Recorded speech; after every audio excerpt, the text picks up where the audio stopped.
Ребята, если вам нравятся мои видео, то, пожалуйста, прожмите лайк, подпишитесь на канал и включите колокольчик. Амбер, гуляя по улицам арены, нашла собаку, которая случайным образом оказалась на арене. Она решила забрать его домой, в то время как Байрон сам этого хотел для своих экспериментов, ведь считал животное даром с небес. Но у него это не получилось, и собака жила дома у Амбер. Но Байрон украл его для эксперимента, который был провален, и собака потеряла свой глаз. Чтобы никто не нашел собаку и Байрона не выгнали, он обратился к Пэм, и они отправили его в космос. Боже мой, Пэм, Байрон, вы понимаете, что вы натворили? Ладно, Пэм, она помогала другу, но Байрон, ты поступил ужасно. Он еще раз поблагодарил подругу за помощь. Теперь он сможет спокойно уснуть. Они попрощались и разошлись по домам.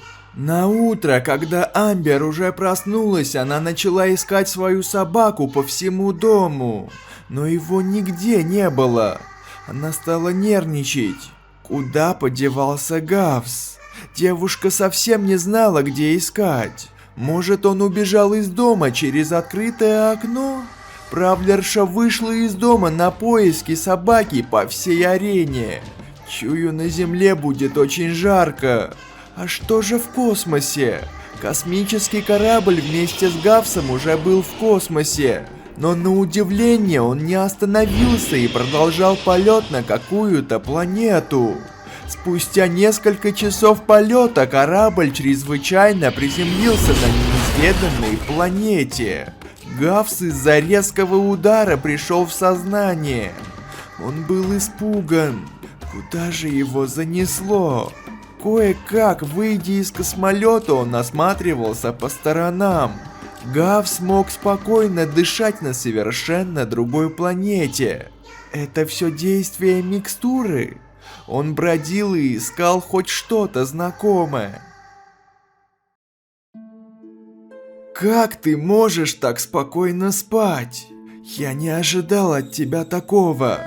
Ты чудовище, которого должны выгнать из арены. Не надо было вообще тебя делать бравлером. В отличие от спящего Байрона, Пэм думала о собаке. Она надеялась, что с ним все хорошо. Ей было жалко его. Совесть терзала ее изнутри из-за того, что она согласилась и отправила собаку в космос. Этим поступком Пэм испортила свою репутацию. Поиски Гавса продолжались. Амбер осматривала каждый угол арены, но толку от этого было ноль. Она полагала, что собака просто убежала из арены, так же, как и попала сюда. Слезы готовы были вырваться наружу, но она сдерживала себя и от безысходности ушла домой. Между тем, Гавс на другой планете нашел несколько зданий, а вдали виднелся целый город. Неужели на других планетах есть жизнь?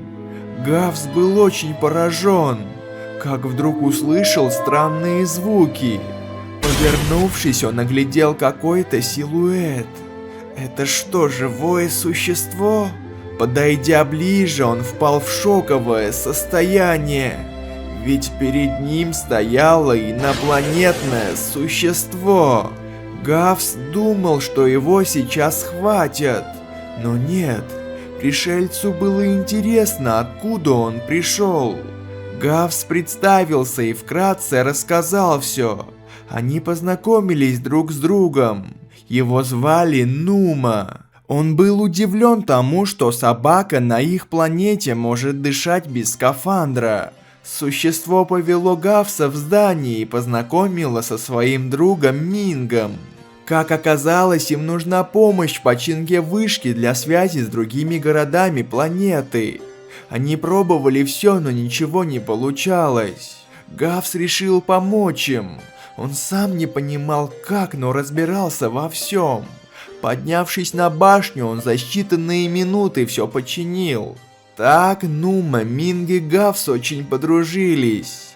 Этот маленький, назовем его так, город принадлежал Нуме и Мингу. Но вдали была куча таких же со своими жителями городов.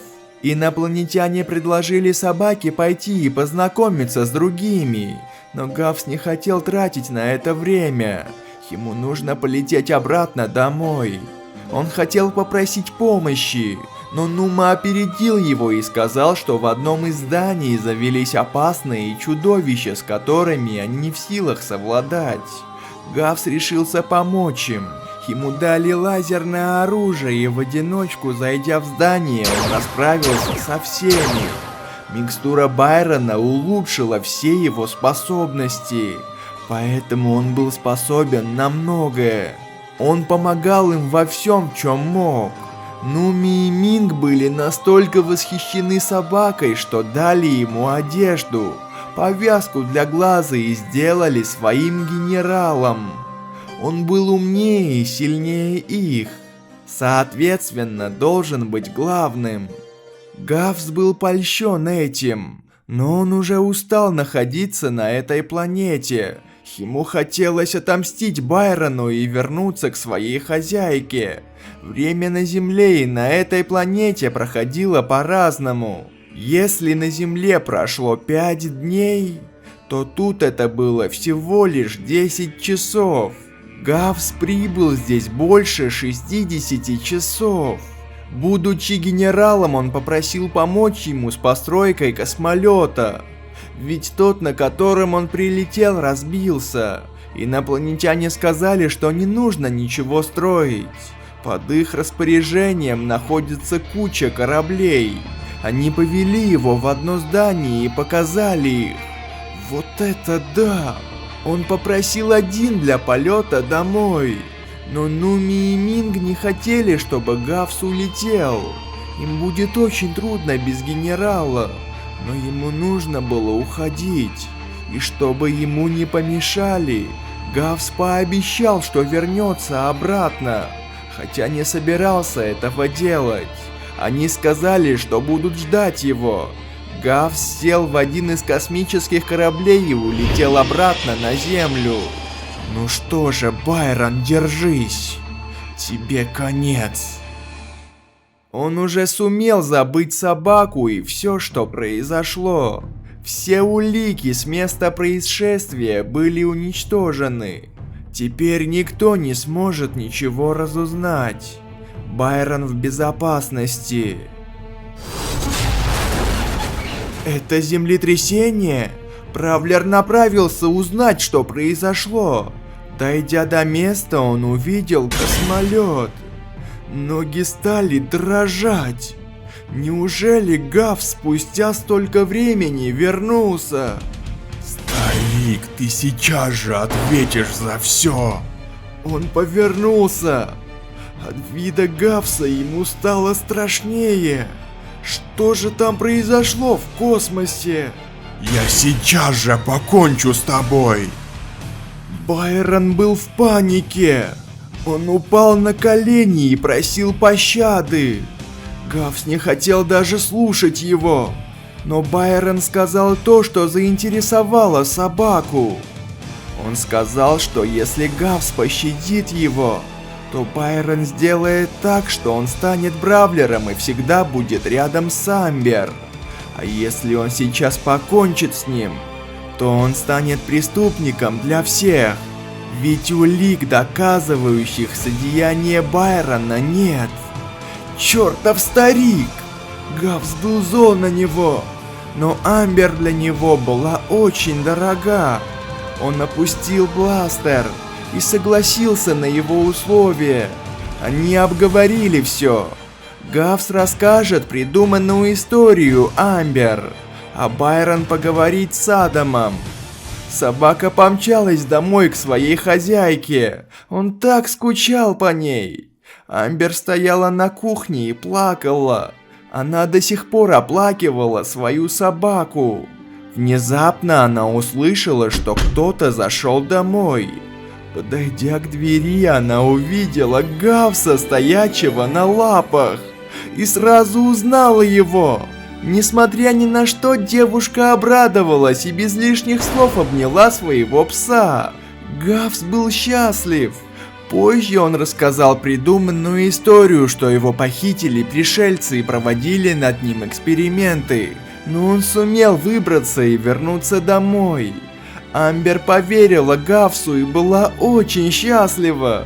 Теперь они будут ночами болтать с ним. Спустя неделю, как Байрон и обещал, Гавса сделали бравлером. Узнав о такой собаке, Адам не мог не взять его под свое крыло. Он показал свои способности на тренировочной базе. Обычной атакой он стрелял двумя параллельно летящими снарядами, которые могут отскакивать от стен. Ультой же Гавс запрашивает авиапоставку, которая наносит урон врагам в зоне приземления и оставляет усилители для товарищей по команде. Так он стал новым хроматическим бравлером. Байрон позже извинился перед Гавсом, но он понимал, что не заслуживает прощения. Вроде все стало на свои места. Пэм была очень рада возвращению Гавса. Ей даже не было интересно, как он стал генералом. Главное, что вернулся, и она теперь сможет спокойно спать. Вот так, случайно попавшая на арену обычная собака стала генералом Гавсом и новым бравлером. Генерал обманул нас. Раз он не вернулся, то мы сами пойдем за ним и вернем обратно.